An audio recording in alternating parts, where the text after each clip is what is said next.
เด้อลาได้พบกันมา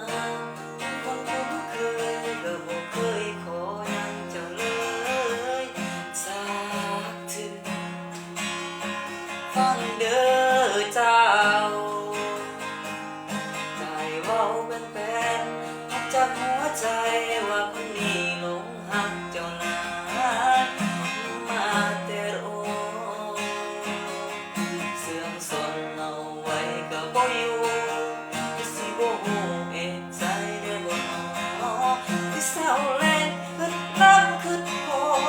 ห่วงมันเจ้าเอาใจสุยา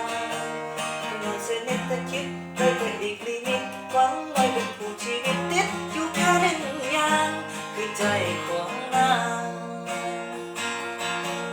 เพราะสิว่า